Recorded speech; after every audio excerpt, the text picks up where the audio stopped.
All right, let's see if this works. Cross your fingers. Hello, everybody. My name is Tim Fuller. I am an AP US history teacher at Quince Orchard High School. I want to welcome you to Back to School Night, and thank you for joining me.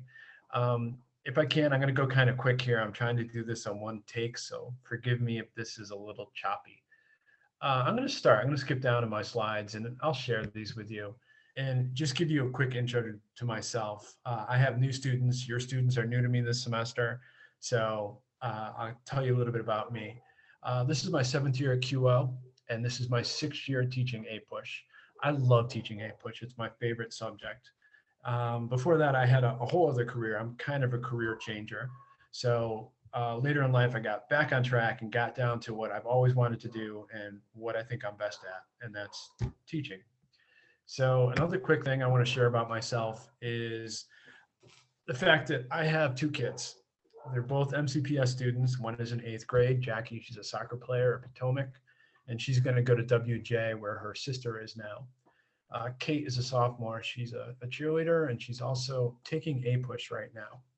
And I want you to know this because I understand firsthand how difficult APUSH is. I see it in my own daughter.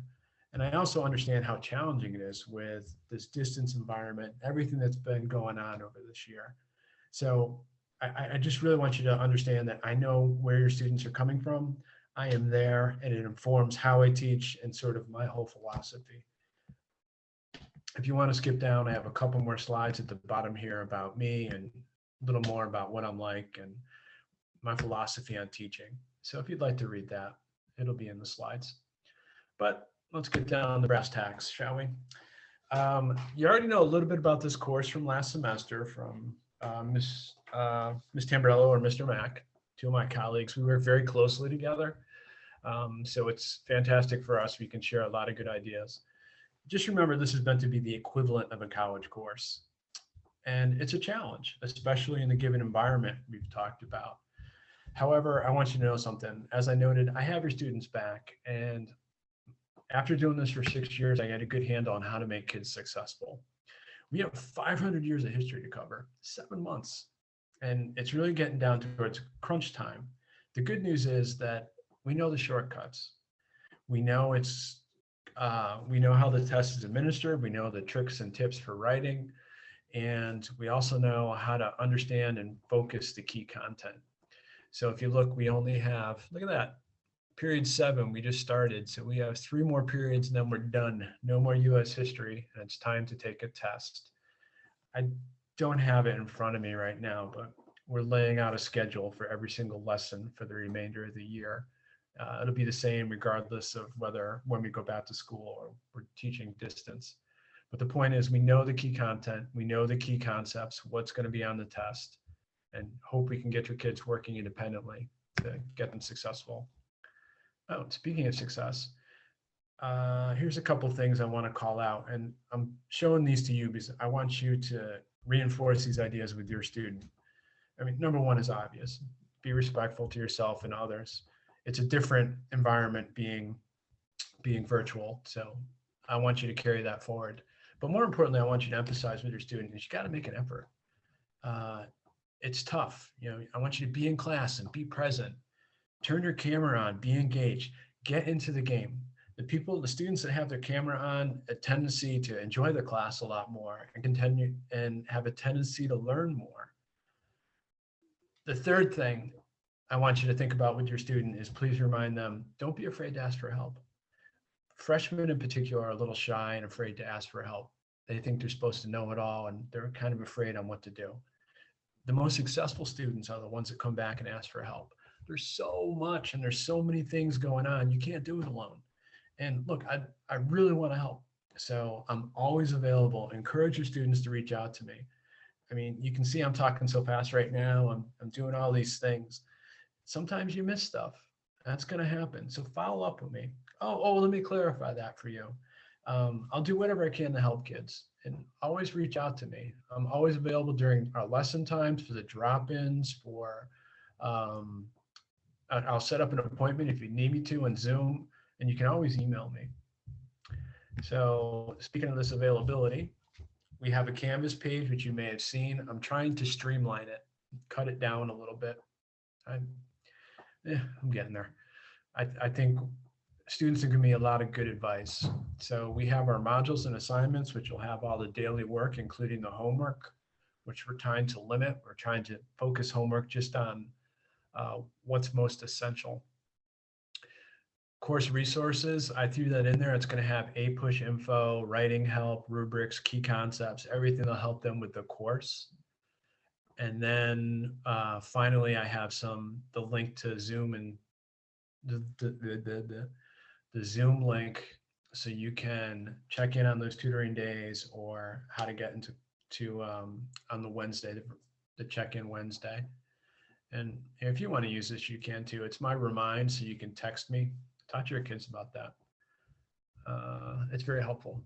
Kids like to text, as you know. Okay, quick overview of the exam. I'm sort of skipping around again, trying to be as fast as possible. This exam's tough. It really is. We just learned from College Board it's going to be the full exam, meaning that we're going to have all sections. So it's 55 multiple choice, then it's 3 short answers, a DBQ, which is a bear. It's really hard. You have 7 documents and you have 60 minutes to write an essay. And then the LEQ, long essay question. So kids are going to be stressed out for 3.5 hours taking this exam. It's brutal. It's scored on 1 to 5. 3 is passing.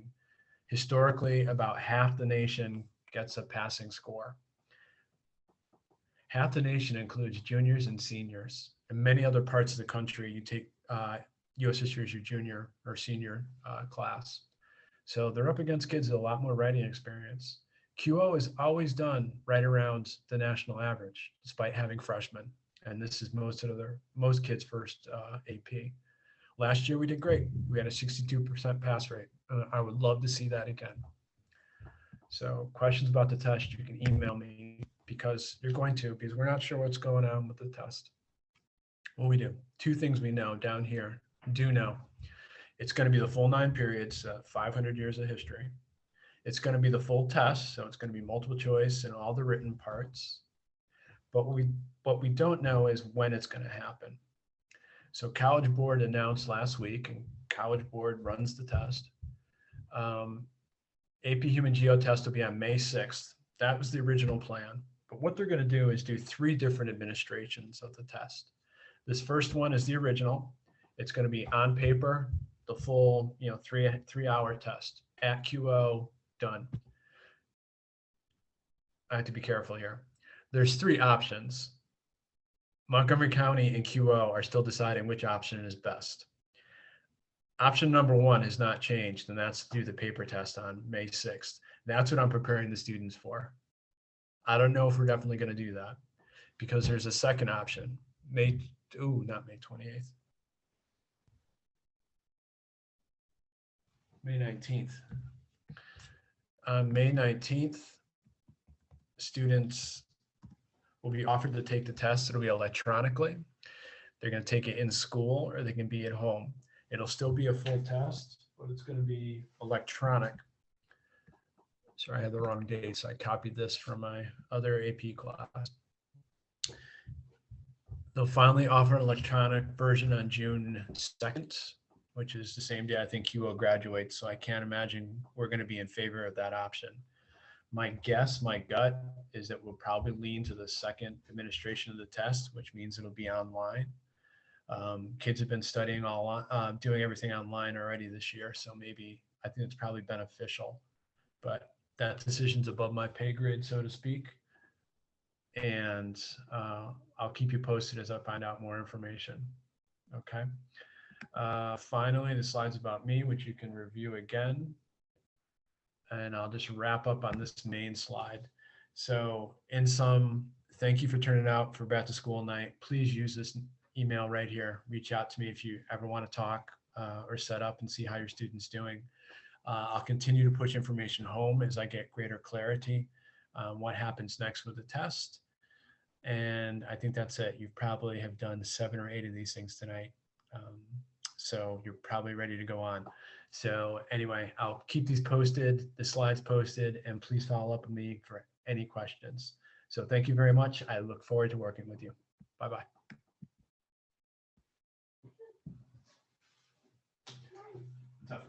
One take fuller? What's that? One take fuller? I had to do that in 3 because I kept doing the wrong thing. I did it and it stopped at 5 minutes. The first one I screwed up and I wasn't recording. The second time I did it, it stopped at 5 minutes. How long do you think that one was? No idea. Probably 10 minutes. What was I gonna say? Would you like me to try and start the oven going for? Yeah, I gotta. My goal is to get this next one wrapped up fast. And over that other one, put the oven on 350. We're gonna do some sweet potatoes. I want to go for a bike ride and do some trekking. And do this last one.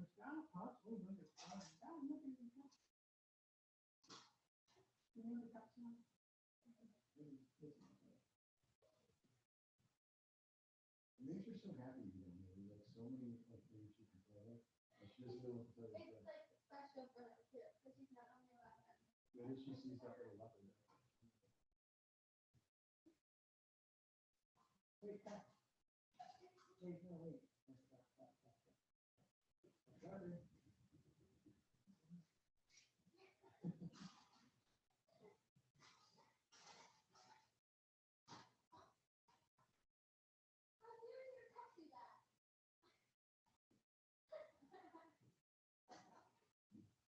It's not even here. I can't see it. And then it's here. It's here. I like how she plays, like her big head is really hot.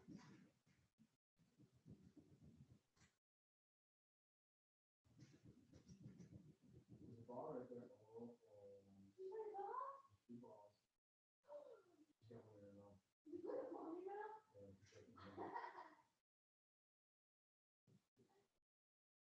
Look at this. That is something like a ball. Oh, she just tripped on a jaguar instead.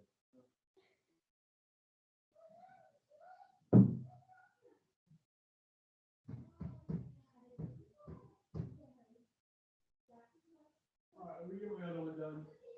Yeah, if you turn the oven on to 350, I'll be up in hopefully 10 minutes.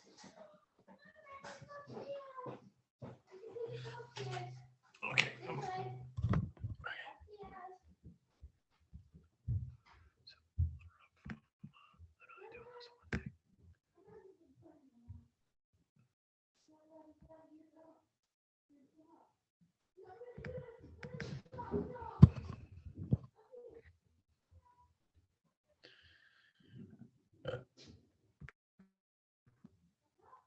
Is this still recording? Oh, you stink. All right, that means I gotta edit this.